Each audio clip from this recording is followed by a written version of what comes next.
Bonjour et bienvenue dans cette dernière édition de la saison pour Europe Hebdo. Dans cette émission, direction la Grèce. Nous avons été enquêtés sur le patrimoine de l'Église orthodoxe. Un patrimoine qui, vous le verrez, suscite de plus en plus la polémique. Nous parlerons ensuite Euro de football avec la victoire éclatante de l'Espagne. Mais d'abord, a-t-on vraiment sauvé l'Union? C'est la question de la semaine. C'était l'éternel sommet de la dernière chance. Le 19e exactement. 2 ans et demi de rebondissements, de volte-face, de conciliabules. Un soap-opéra à l'européenne en somme. À la clé, des mesurettes, des reports et souvent, trop souvent de l'indécision. Et là, finalement, un soir de juin, enfin un accord. Pacte de croissance, fonds permanents, project bonds. On y voit les prémices d'une union bancaire et budgétaire. On dit même qu'Angela aurait capitulé face aux pays du Sud, ces nations du Club Med engluées dans leurs dettes. Et même les grands méchants marchés semblent rassurés. Mais pour combien de temps? Parce que la Grèce, l'Italie, l'Espagne, le Portugal, Chypre, la France, des pays entiers étouffent sous le poids de leurs dettes.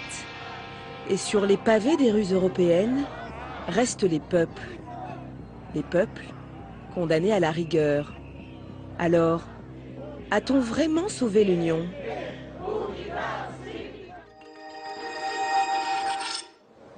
A-t-on vraiment sauvé l'Union? C'est un petit peu la question qui se pose aujourd'hui. Et pour y répondre, c'est Daniel Cohn-Bendit qu'on reçoit. Merci d'être avec nous. Alors, est-ce qu'il faut se réjouir des conclusions de ce sommet ou est-ce que c'est encore un sursis? Les deux, c'est déjà pas mal qu'il y ait un sursis. Donc on peut se réjouir pour le sursis, mais c'est vrai que c'est un petit pas en avant. Et maintenant, il faut voir si on va confirmer, et même si on ose penser qu'on va transformer l'essai. Il y a un pas vers une solidarité face à la dette, donc une communautarisation, une mise en commun de la dette ou d'instruments pour soulager certains pays des taux d'intérêt. Il y a une idée maintenant d'une union bancaire, donc d'une supervision bancaire. Enfin, on voit... disons qu'un système européen se met en place. Maintenant, on a vu 2 jours après, le gouvernement à Helsinki et à Amsterdam dit non, on n'a pas décidé ça. Papa, on veut pas. On dit on n'a pas décidé ça. Alors maintenant, on discute sur quoi on a décidé. Tout ça, c'est pas malin, disons, et c'est pour les marchés non plus, c'est pas malin. Mais disons qu'au sommet, j'ai l'impression qu'on a fait un pas en avant, même si c'est insuffisant. Et il faut aller vers où là? Maintenant qu'on en est arrivé là, le pas d'après, moi je crois que les pas, alors pour la crise, il y a 2 débats. Il y a un débat, c'est l'avenir de l'Union, de la structure politique de l'Union. Fédéralisme ou pas? Ça met du temps, c'est pas pour, ça ne répond pas à la crise. Et la crise, eh bien voilà, c'est... il faut qu'il y ait un fonds d'amortissement de la dette européen. Il faut qu'il y ait un budget européen conséquent pour pouvoir relancer l'économie. Et là, le débat central sur le budget européen, c'est les ressources propres. Impôt ou pas? Oui, enfin, c'est-à-dire si on met une partie de la taxe sur les transactions financières dans le budget européen, si on élève une taxe carbone au niveau européen, si on fait une taxe sur les téléphonies mobiles dans l'espace européen de 0,1% sur tous les coups de téléphone ou sur les liaisons Internet. Enfin, il y a des tas de possibilités de ressources propres pour le budget où on ne dépendrait pas des États et du problème, donc des contributions des États membres et du problème de leur situation financière. Alors, il y a aussi un autre problème là qui s'est soulevé ces derniers jours, c'est le cas anglais. Au Royaume-Uni, on se demande si on ne va pas faire un référendum pour sortir de l'euro. Goodbye. Goodbye. Vous leur dites au revoir. C'est pas un problème. C'est pas un problème pour vous. Non, c'est ça pas risque un problème. pas d'affaiblir encore l'Union européenne. Non, parce que moi je crois qu'il y a une hypocrisie fondamentale, c'est que l'Angleterre veut participer au marché unique, mais ne veut pas faire d'efforts. Et toute cette idéologie, nous voulons notre argent, tout ça, ils ont le droit. Et puis après, l'Angleterre sera dehors, et il y aura des accords commerciaux avec l'Angleterre. L'Angleterre doit décider dans un référendum. Il est simple, le référendum anglais, si ça dépendait de moi. Vous allez me dire, ça ne dépend pas de moi, mais c'est autre chose. C'est est-ce que vous voulez rester le 27e, 28e État européen, ou est-ce que vous voulez être le 51e État des États-Unis? Choisissez, faites votre choix, mesdames et messieurs. l'avenir est à vous, mesdames et messieurs les Anglais, tirez les premiers, et puis voilà, et puis ils décideront. Et puis ils ont le droit de décider de vouloir être simplement anglo-américains.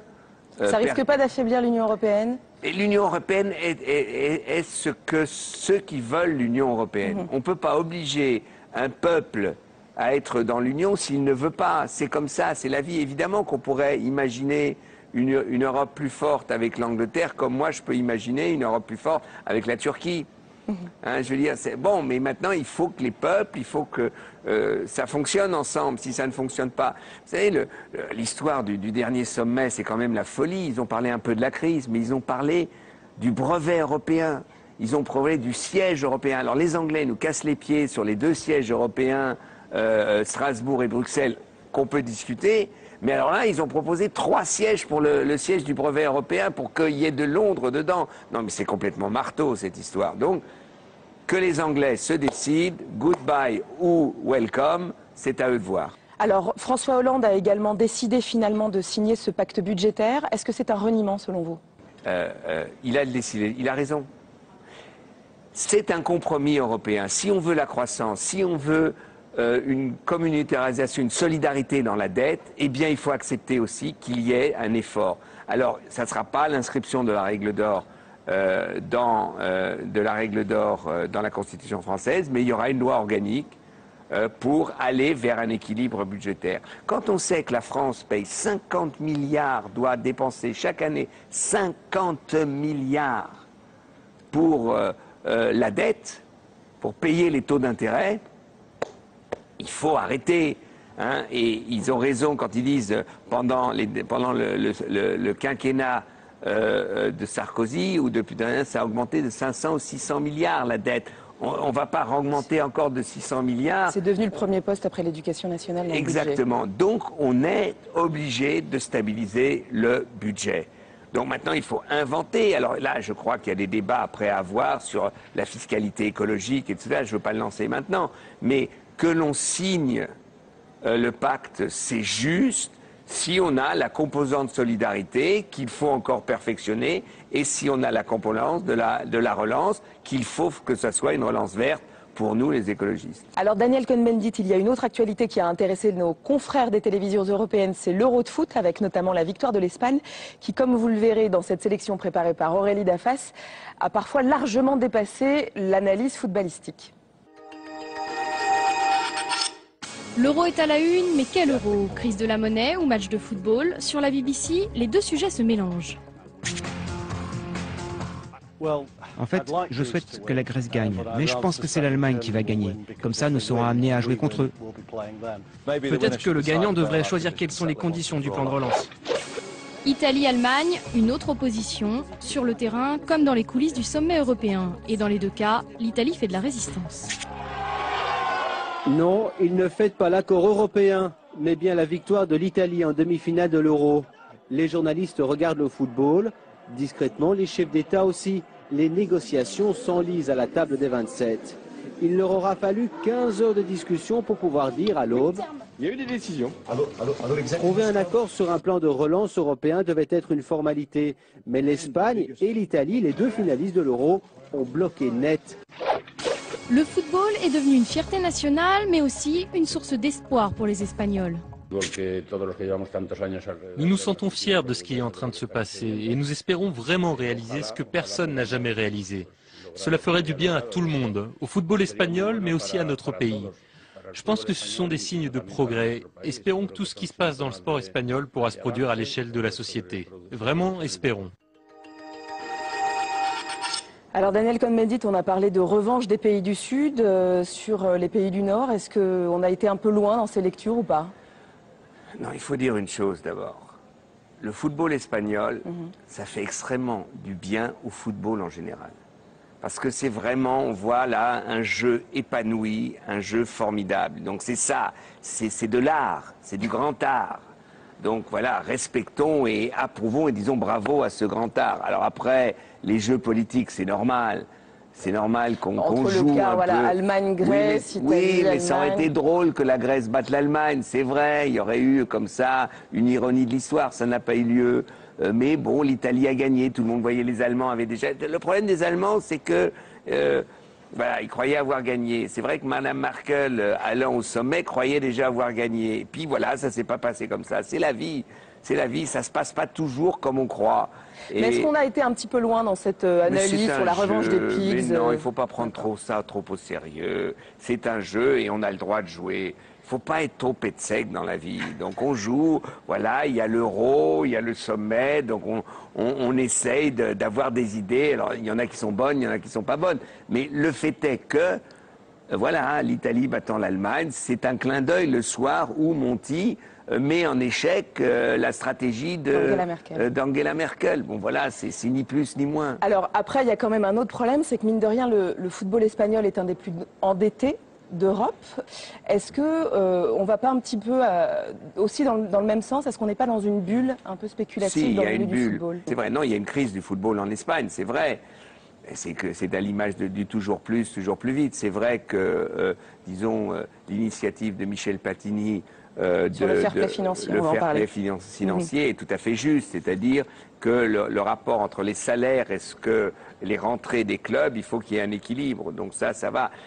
Le problème, c'est qu'aujourd'hui, on a quelque chose de nouveau. C'est ou les milliardaires russes, Abramovich, ou le Qatar. C'est ça. Et là, c'est pas fair play. Alors là, Saint-Germain, c'est pas fair play. J'allais y venir parce que mettre en place, donc c'est Michel Platini, président de l'UEFA, qui veut mettre ça en place. C'est en vigueur depuis le 1er juin, ce fair play financier, c'est-à-dire exclure de certaines compétitions, pourquoi pas, les clubs qui sont en déficit excessif. Le problème, c'est que quand vous avez Abramovich derrière vous ou l'émir du Qatar, ça veut dire que vous créez un espèce de championnat européen à deux vitesses. C'est-à-dire qu'il y en a qui vont pouvoir se refinancer et d'autres pas. C'est un problème. Donc c'est vrai que là, il faut trouver dans la régulation financière, donc le fair play financier, il faut trouver aussi une limite à l'apport financier venant de l'extérieur. C'est-à-dire qu'il faut qu'un club puisse démontrer que ses dépenses sont de rapport avec ses entrées dans le sport et non pas extérieures. On peut le faire, ça, et je crois que c'est donc qu'il faut affiner l'idée du fair play financier. D'accord. Mais à l'heure où il y a aussi d'autres problèmes qui ont été soulevés, notamment en Italie, avec les paris sportifs, on a vu des corruptions, matchs truqués, etc. Qu'est-ce que fait l'Europe pour ça? Est-ce qu'il y a une possibilité d'agir? Je veux dire, sur le fair play financier, etc., l'Europe peut jouer sur la régulation du foot, parce que ce sont des entreprises européennes, les clubs de foot. Sur les paris en ligne, ça c'est la justice normale. Je veux dire, il y a des justices nationales, et évidemment que ça se passe au niveau national, et il n'y a pas une justice européenne sur cette histoire de paris, parce que... Est-ce qu'il n'y a pas un manque de régulation quand même? Non, vous savez, on a toujours, là où il y a des paris, il y a toujours eu de la triche. Hein. Il faut pas maintenant trop faut pas exagérer. C'est malheureusement la vie. Hein. Donc c'est pas à l'Europe. Non, le problème c'est l'Italie a la capacité aujourd'hui de mettre en tôle. Et puis le problème c'est est-ce qu'ils vont oser s'attaquer à Buffon, qui a mis le goal de l'équipe d'Italie, qui a mis je ne sais pas combien de centaines de milliers d'euros en pariant. Alors je ne sais pas ce qu'il en était, mais c'est assez bizarre quand même, pour dire la moindre chose. Mais il y a un autre problème. Si vous voulez poser un problème européen sur le sport, vous savez, il y a eu une enquête pendant la Coupe du Monde en Afrique du Sud. 71% des joueurs prennent des médicaments pendant le championnat à la Coupe du Monde. Donc la même chose maintenant pour l'Euro. 36% prennent pour tous les matchs des anti-inflammatoires.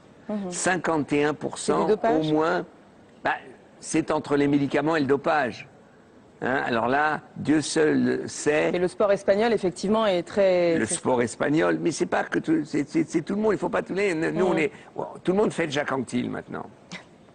Jacques Anquetil, il l'a avoué, il se dopait, il avait les fesses pleines de piqûres. C'est lui-même qui le dit. Hein, donc je veux dire, voilà, et on est tous responsables. Je veux dire, on est extasiés devant ces joueurs qui font l'Euro. Ils ont fait plus de 60 matchs dans l'année.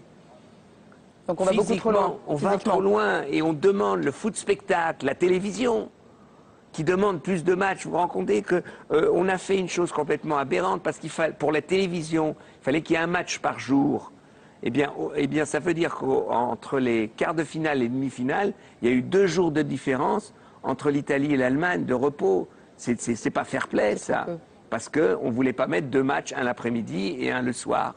Mais ça n'a pas empêché les Italiens de gagner. Et là, pour le coup, est-ce qu'on peut les accuser de... Ça, vous savez, quand vous avez une défaillance physique, vous devez rattraper ça d'une certaine manière. Alors, c'est là où il y a un problème. Voilà, il faut savoir comment. Donc, je veux dire, moi, le problème de la régulation de matchs, de l'effort physique, c'est la même chose pour le Tour de France.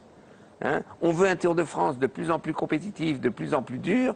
Ça veut dire qu'on pousse au dopage.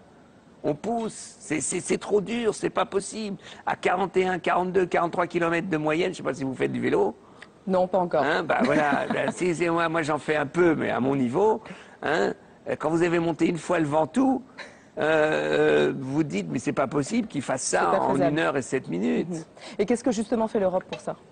Il y a une possibilité d'agir et de réguler sur ce... Moi je crois que sur la régulation sur le dopage et le contrôle, l'Europe peut aller beaucoup plus loin et émettre des lois qui seraient beaucoup plus dures que celles qui existent en ce moment. Bon, bah écoutez, en attendant, on suivra le dossier. Merci beaucoup, Daniel Cohn-Bendit, d'avoir été parmi nous. Est-ce que vous connaissez le patrimoine de l'Église orthodoxe grecque? Oui, je sais qu'il est énorme. Mais alors, le problème pour le patrimoine de l'Église, pour être franc, c'est qu'il y a eu un accord après la guerre entre l'Église orthodoxe grecque et l'État grec. Ils ont donné une partie de leur terrain à l'État. Et en contrepartie, ils ont eu un accord qu'ils ne payent pas d'impôts. C'est ça. Et là, aujourd'hui, à l'heure de la rigueur, la question se pose. Il faut remettre ça. Mais vous savez, moi, ce qui m'horrifie en Grèce, je dis ça parce que j'ai souvent défendu la Grèce, c'est que le Premier ministre, élu grec, porte serment devant l'Église orthodoxe. On croit rêver, on croit rêver. Bah justement, on est au Moyen-Âge ici. C'est justement ce dont nous allons parler tout de suite avec Monsieur Svoboda, qui est votre collègue et confrère du Parlement, mais pour le groupe socialiste et démocrate. Et nous, en attendant, on part à Athènes avec Thomas Raguet. Athènes, à 2 pas du centre. Nous sommes dans le principal point de distribution alimentaire de la ville. Une distribution organisée par l'Église. Il est quelle heure? Il est moins 10. Il est 15 h. Une foule compacte d'immigrés et de Grecs se presse pour recevoir un repas chaud. Calmement, s'il vous plaît. Vous allez tous être servis. Les repas sont distribués par des bénévoles de la paroisse voisine. On distribue un repas par jour. Il y a 1300 portions. Les repas sont cuisinés, mis en barquette par un traiteur qui les livre ensuite ici. Tout est payé par l'Église.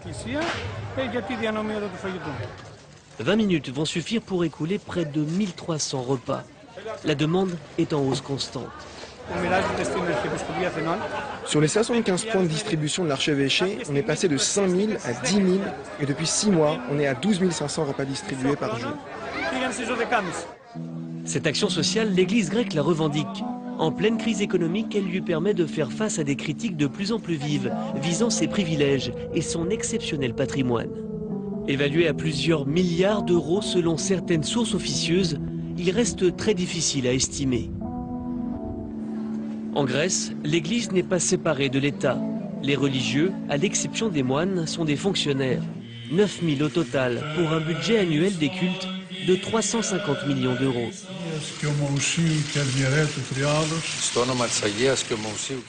Dans un pays où le Premier ministre prête serment sur la Bible face au clergé, l'Église est intimement liée au pouvoir. La Constitution grecque y fait explicitement référence et rares sont ceux qui osent la critiquer. L'Église est bien entendu très forte. Vous avez des députés qui ne sont élus que grâce au concours de l'Église. Et en fait, il n'y a que très peu dans la vie politique, très peu de gens prenant le risque de s'opposer ouvertement à l'Église orthodoxe. Son patrimoine, l'Église l'a hérité de l'occupation ottomane. Les Grecs pouvaient alors lui léguer leurs biens pour éviter qu'il tombe aux mains des Turcs. Résultat, elle possède de nombreux lieux de culte, 450 monastères et surtout des milliers d'hectares de terre à travers tout le pays. Plus surprenant, l'église loue des bâtiments, immeubles d'habitation ou villas. Sur l'un de ces terrains, l'école ecclésiale d'Athènes a même fait bâtir ce complexe commercial et un parking dont elle perçoit les rentes. En clair, l'Église et ses différentes entités n'hésitent pas à investir pour faire fructifier leurs biens. Une stratégie qu'elle assume totalement. Il y a un patrimoine très important. Mais il faut trouver les moyens pour pouvoir utiliser ce patrimoine pour produire quelque chose. On est salarié, on touche chaque mois notre salaire, on n'a pas besoin d'avoir un intérêt par tous les actes qu'on veut faire, et tout l'argent et tous les produits vont rester à l'Église, et on va utiliser pour l'Église. Et qu'est-ce que signifie l'Église, c'est la question. L'Église signifie le peuple. Bref, l'Église met en avant la croissance engendrée par ces investissements et la redistribution de l'argent ainsi gagné. Et ce qui est tout à fait scandaleux, c'est le traitement de l'Église du point de vue taxes, paiement de taxes, etc. Il y a un certain nombre de privilèges tout à fait exorbitants et en fait, aucun contrôle fiscal n'est exercé à l'égard des prélats et des évêchés dans tout le pays. L'imposition de l'Église, un sujet qui fâche, surtout quand l'opinion a appris à l'automne dernier qu'elle serait exemptée d'une nouvelle taxe foncière. Au ministère de l'Éducation nationale, dont dépendent les cultes, on tient à préciser les choses. Les choses sont claires. L'Église, en ce qui concerne ses activités, en dehors de l'adoration elle-même, paye la même chose que tout le monde. Si elle loue un bien immobilier, elle paye une taxe comme vous et moi. Pour couper court à la polémique, le Saint-Synode a récemment publié sa contribution fiscale, 12 millions d'euros en 2011. Une somme en nette hausse par rapport aux années précédentes, car depuis 2010, ses revenus sont taxés à hauteur de 20%. Quant à l'impact budgétaire des cultes, le message est clair. D'un point de vue strictement économique, le capital investi en salaire n'est rien, comparé à ce dont la société bénéficie de la part de l'Église. En Grèce, parler de séparation de l'Église et de l'État est quasiment tabou, et les rares projets de réforme d'envergure ont généralement été bien vite enterrés.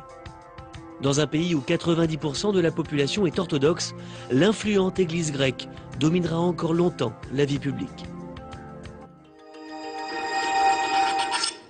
Et pour évoquer cette question de la richesse de l'Église, nous recevons Hans Svoboda. Merci d'être avec nous. Vous êtes le président du groupe socialiste et démocrate au sein de ce Parlement. L'Église orthodoxe grecque est la deuxième propriétaire de foncier en Grèce. Est-ce que ça vous choque ? Un peu oui, parce que je suis pour la séparation entre l'État et l'Église et je suis pour la justice et l'égalité. Et c'est pourquoi il faut trouver un système de taxation en Grèce qui est juste et équitable pour toutes les personnes et toutes les institutions. Mais bien sûr, on peut introduire quelques exceptions, réductions de taxes pour investissement dans le patrimoine. C'est clair, c'est naturel, mais il faut trouver une taxation juste pour tous les gens, pour toutes les institutions en Grèce, l'Église ou pas l'Église. C'est l'obligation maintenant du gouvernement en Grèce. Alors, on voit aussi que la Grèce, là, entre dans sa 5e année de récession. Est-ce qu'il y a une possibilité un jour pour qu'elle s'en sorte? Est-ce qu'on n'est pas juste en train d'étouffer le pays? Est-ce qu'on n'est pas en train de le tuer à petit feu? Il y a des possibilités, des chances.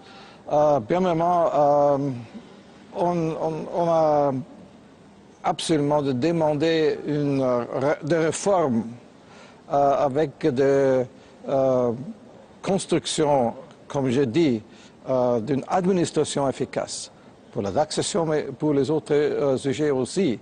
Parce que sans une administration efficace, on ne peut pas inviter les investisseurs en Grèce.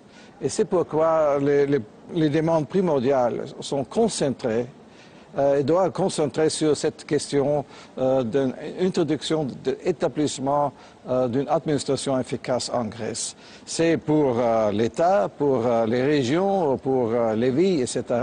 Parce que seulement avec une administration efficace, on peut, comme je dis, inviter les investissements. Et investissements sont nécessaires pour la Grèce. Ce n'est pas les choses pour réduire la consommation, les salaires, les retraites. On fait ça déjà. C'est fini maintenant. La politique de rigueur, vous dites stop. C'est ça que vous voulez dire? Stop la politique de rigueur et on doit commencer avec une politique de croissance en Europe, mais aussi en Grèce. Avec quel argent, cette politique de croissance? Il y a beaucoup d'argent. Plus en Grèce? L'Église peut-être, mais beaucoup d'argent à la banque, les banques dans la Suisse. Oui, il y a eu beaucoup d'évasion fiscale, effectivement. Il y a des paradis fiscaux dans ce monde, aussi en Europe. Alors qu'est-ce qu'on fait dans ce cas-là contre ça? Parce que les paradis fiscaux, c'est pas juste la Grèce qui dit voilà, moi j'ai eu tant de milliards qui se sont envolés dans des paradis fiscaux. Et effectivement, ça a été le cas. Il y a les armateurs qui sont pas assez taxés. Il y a le patrimoine de l'Église. Donc on sent qu'il y a quand même de l'argent. Comment aller chercher cet argent-là? Est-ce qu'il y a des leviers possibles? Et est-ce que l'Union européenne aussi aide la Grèce à faire ça? On n'en a pas vraiment l'impression. C'est pas ce que vous semblez faire pour l'instant. J'ai demandé, il y a maintenant plus d'1 an, la présidente de la Suisse, vous êtes prête à négocier un traité avec la Grèce concernant les dépôts, l'évasion fiscale? Oui ou non?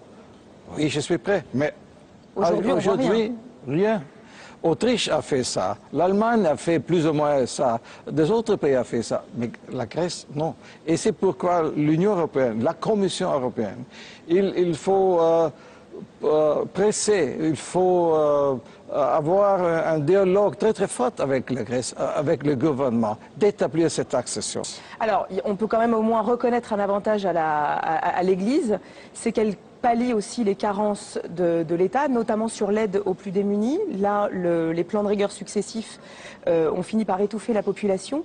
Est-ce qu'au fond, on n'est pas en train de créer une génération perdue, que ce soit en Grèce ou en Espagne, au Portugal? Là, on voit que ça va être bientôt peut-être le cas encore à Chypre. Qu'est-ce qu'on fait en fait de ces populations? On dit souvent que l'Europe sauve les banques, mais pas les peuples. Est-ce qu'on est en train de créer une Europe des banques et pas une Europe des peuples? C'est vrai. C'est pourquoi, pour moi, l'expression union des banques, c'est une expression fausse. Parce qu'il faut créer une union de supervision des banques, mais pas une union des banques en Europe. Il faut commencer avec un soutien fort de lutter contre le chômage, spécialement le chômage des jeunes. Il est possible. Dans mon pays, 1 sur 2, notamment en Espagne. Oui, dans mon pays, en Autriche, il est possible. On a commencé... Vous avez le taux de chômage le plus bas d'Europe. Oui, oui, on a commencé il y a 10 ou 15 années déjà. C'est facile après 10 années des activités. Mais il faut commencer des activités maintenant en Grèce, en Espagne, etc. Parce que c'est une génération perdue. Vous avez tout à fait raison. Il faut... On ne peut pas convaincre les gens qui sont en chômage. L'Europe, c'est bon, l'Europe, c'est un avantage, l'Europe vous aide. Et maintenant, on commence à discuter le futur de l'Europe, les changements de traités. Mais les gens sont là sans emploi. On ne peut pas dire, oui, on ne peut pas vous offrir un emploi, mais discute avec moi le futur de l'Europe. C'est pas possible. C'est pourquoi c'est pas une question économique et sociale seulement. C'est une question politique. Les gens vont voter pour l'extrême gauche, mais plutôt l'extrême droite. Bon, bah écoutez, en attendant, cette question du futur de l'Europe va nous occuper encore un long moment. Merci beaucoup, Monsieur Svoboda, d'avoir été avec nous. Nous, on se retrouve la saison prochaine justement pour continuer de discuter de cette question de futur. Et bonne suite de programme sur les chaînes parlementaires.